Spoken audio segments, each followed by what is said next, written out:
Norah, I understand that you have worked through 7 presidential elections. Am I starting to date myself now? You've seen a lot. So if you think back to so many of those cycles and now where we are here in Chicago at this DNC in 2024, does anything make this situation unique? This is historic, just like many of these political conventions, but there is a change afoot because now we have the first black female nominee here at this convention who could be the first woman president ever. Of course, Hillary Clinton had that opportunity. She lost to Donald Trump. And so I think that makes this convention very different in many ways. We saw the Obamas last night. They see Kamala Harris as the continuation of their movement. President Biden sees Kamala Harris as a continuation of his administration. So for the Obamas and others, this is larger than just administration. This is a movement. This is about a change in America. You heard Michelle Obama say, hope is on the comeback. And so they see this as something about the changing of America, more than just the policy issues, about a hopeful sense of America. And that's why I think this feels a little different, this convention, than some of the others I've covered. You've been through 7 cycles, as we mentioned. Can you believe what we've seen in this one, all that's happened? No. I mean, look what's happened in the last month.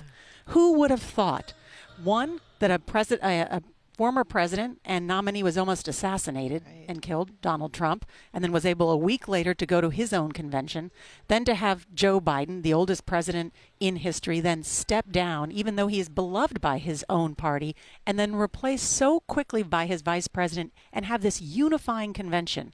We were all expecting there might be a floor fight this summer. That didn't happen. As we've witnessed, this is a unified Democratic Party. It is an energized Democratic Party. They're talking about tens of thousands of new volunteers and people who are contributing money to the Democratic Party that have never done that in the past. I think there's still a question, though. Is hope enough to win? Is this energy enough to win? Because it's still a closely divided America. So we were halfway through this convention. As you said, we've heard from the Obamas, we've heard from Hillary Clinton, but now we have to hear from that ticket, Governor Walz and Vice President Harris. What do you think needs to happen over the next 2 days to continue this momentum? Remember, this is a sales job. It's the ultimate sales job in America. Why should you vote for Kamala Harris and Tim Walz? Why should they lead this country at this time? Many people don't know who Tim Walz is. The governor of Minnesota, 60 years old, the former coach, the former teacher, served in the National Guard for 24 years. He has this folksy demeanor, kind of this likable neighbor type of demeanor, the coach, right? But he's also a feisty speaker. And I think that's what we're going to hear a lot of tonight. He is this hope.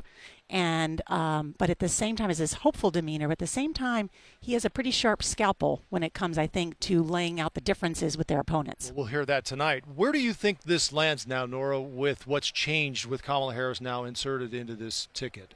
Before we knew Wisconsin, Michigan, and Pennsylvania were going to be key. Georgia, key. Now we have several more states in play. Where do you think this lands on election night? You mentioned those states. We've always taken a look at about 7 battleground states. They're the same ones that we had in the last election. Remember, Joe Biden won 6 of those 7 battleground states. The only one that Donald Trump won was North Carolina. So those are still in play. The blue wall, the Democrats have to win. You talked about it here in the Midwest. What about Arizona? What about Georgia, North Carolina? Are those Sun Belt states now in play? There are people inside the Harris campaign that say yes. Those are now back in play for them. Let's see. We still have debates. We've got the CBS debate with the vice presidential candidates. We've got the presidential debate.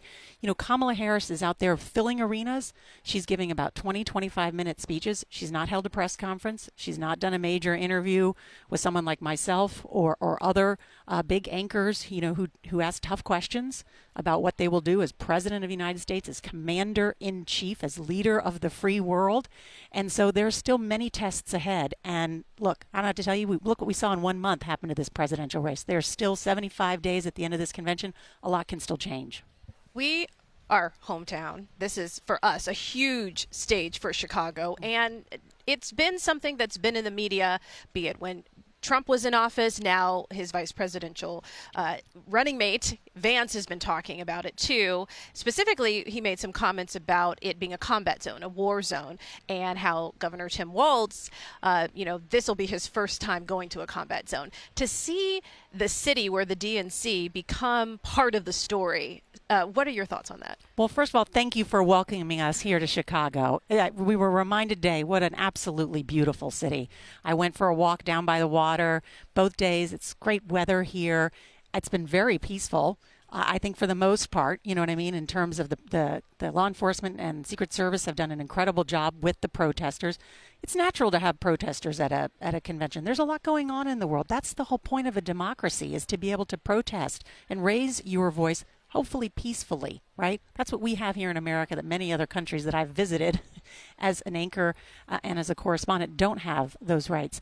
So, look, that will be part of the debate. The Republicans are making the case that crime is an issue, that it's gotten worse under this administration. The facts tell a different story. Crime is actually down across the country. Immigration is a problem, according to the Republicans, and they have not, this Democratic Party, this leadership under Biden-Harris have not addressed it. The truth is, there was a bipartisan bill that was backed by both Democrats and Republicans, written by one of the most conservative Republicans in the Senate. That bill was killed at the last minute. Donald Trump did not want that bill. J.D. Vance has talked about that.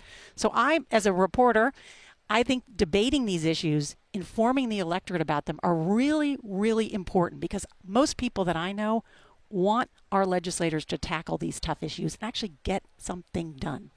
I can only imagine the magnitude of the seat you're in. It's arguably the most high-pressure, high-profile chairs in journalism. What does it mean to you, I'm curious, to have occupied the same chair as Walter Cronkite and Dan Rather and Katie Couric? Thank you. It's an incredible honor to anchor the CBS Evening News and be the managing editor of this broadcast. I see the CBS Evening News as the tentpole for CBS News, as setting a standard for our journalists and for the entire news organization. And I think over the past 5 years, we've done an incredible job doing that. Walter Cronkite was known as the most trusted man in America. I want to be known as the most trusted woman in America. That's not as a personal thing, because I believe in many of my friends, colleagues, people that I know, there's a growing distrust about politics, about the media, about where to find truthful information. And so I hope that people can turn to CBS News, our news and our stations, and say, I trust them. I'm confused about what this issue means, or I'm confused about what to believe, but I trust CBS News. And I think that's the important role, and that's the burden I feel every night sitting in that chair, is that, when I go to the Republican convention, people stop me and say, can I take a picture with you? I love your broadcast. When I come to the Democratic convention, people say, I love your broadcast. So, we report and have good relationships with both parties, and they trust us, and hopefully our viewers, too, will continue to trust us. Well, thank you for joining us, and I must say it is a treat when we hear Joe and Erica in Chicago. I love talking to you guys. I know. Anytime I can do it, it's every day. I think I just taped another one for you, too, for tonight. Great. Yes. Thank you. Great to see you, Nora. Thanks. Wonderful to see you. Thank you so much for having me. Thank you.